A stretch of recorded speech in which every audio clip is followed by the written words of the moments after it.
بسم اللہ الرحمن الرحیم۔ السلام علیکم۔ جب آسماں و زمیں خاموش تھے، نہ وقت تھا نہ مکان، بس اللہ رب العالمین کا نور تھا جو ہر سمت چھایا ہوا تھا۔ پھر اللہ تعالیٰ نے اپنی حکمت سے ایک عظیم اعلان فرمایا، میں زمین پر ایک خلیفہ بنانے والا ہوں۔ سورۃ البقرہ آیت نمبر 30۔ یہ اعلان آسمانوں میں گونج اٹھا۔ فرشتے حیران ہو گئے کیونکہ وہ جانتے تھے کہ انسان کمزور ہے، جذباتی ہے، بھول سکتا ہے۔ تو انہوں نے عرض کی، یا اللہ، کیا تو زمین پر کسی ایسے کو پیدا کرے گا جو فساد کرے گا اور خون بہائے گا، جبکہ ہم تیری تسبیح و حمد کرتے ہیں؟ اللہ نے فرمایا، میں وہ جانتا ہوں جو تم نہیں جانتے۔ پھر اللہ تعالیٰ نے زمین کے مختلف حصوں سے مٹی جمع کی، کبھی سفید، کبھی سیاہ، کبھی سرخ اور کبھی نرم، کبھی سخت، تاکہ انسان کی فطرت میں تنوع ہو۔ اس مٹی کو اللہ تعالیٰ نے خاص انداز میں گوندا۔ دن گزرتے گئے، یہ پتلا بنا رہا۔ پھر اللہ تعالیٰ نے فرمایا، اور جب میں اس میں اپنی روح پھونک دوں تو تم سب اس کے آگے سجدے میں گر جانا۔ سورۃ الحجر آیت نمبر 29۔ اور جب اللہ کی روح پھونکی گئی، تب ایک بے جان مٹی کا پتلا زندگی میں بدل گیا۔ آنکھیں کھلی، سانس چلی، دل دھڑکا۔ پہلا انسان، پہلا نبی حضرت آدم علیہ السلام۔ اللہ تعالیٰ نے حضرت آدم علیہ السلام کو تمام اشیاء کے نام سکھائے۔ پھر فرشتوں سے پوچھا، اگر تم سچے ہو تو یہ نام بتاؤ۔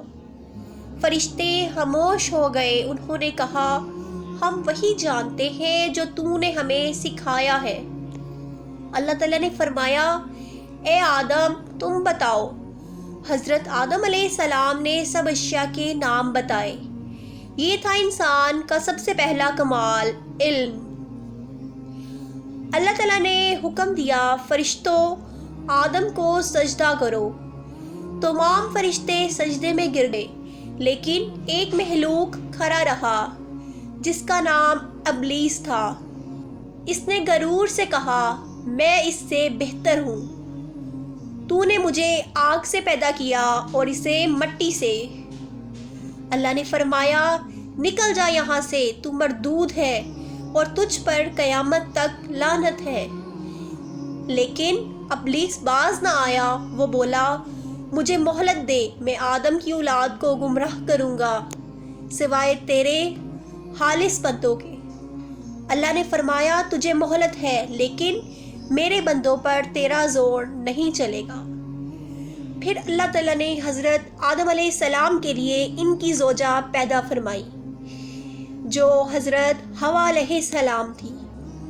دونوں کو جنت میں رکھا گیا، وہ جنت جس میں نہ بھوک تھی نہ پیاس، بس راحت تھی، سکون تھا، بس اللہ کا قرب تھا۔ اللہ نے صرف ایک حکم دیا، اے آدم، تو اور تیری بیوی جنت میں رہو، جو چاہو کھاؤ، لیکن اس ایک درخت کے قریب نہ جانا۔ ابلیس موقع کی تلاش میں تھا۔ وہ جنت میں آیا اور وسوسے ڈالنے لگا، کیا تم جانتے ہو یہ درخت ابدی زندگی دیتا ہے؟ اگر تم نے کھا لیا تو تم فرشتے بن جاؤ گے، کبھی نہ مرو گے۔ حضرت آدم علیہ السلام بھول گئے اور حضرت حوا بھی متاثر ہو گئی۔ انہوں نے درخت کا پھل چکھ لیا، جنت کا لباس چھن گیا، شرم محسوس ہوئی، درختوں کے پتوں سے خود کو ڈھانپنے لگے۔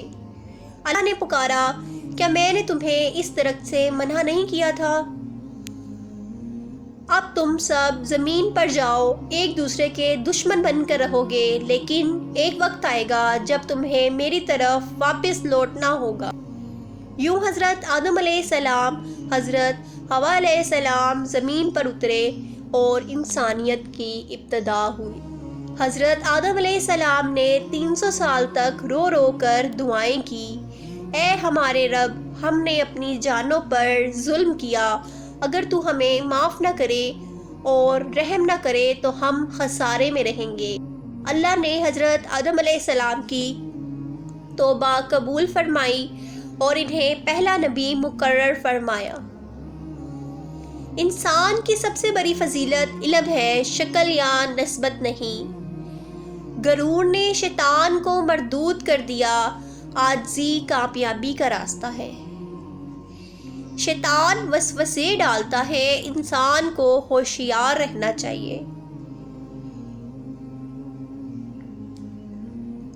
انسان کو زمین پر آزمایا گیا ہے اور امتحان کے بعد واپسی اللہ ہی کی طرف ہے۔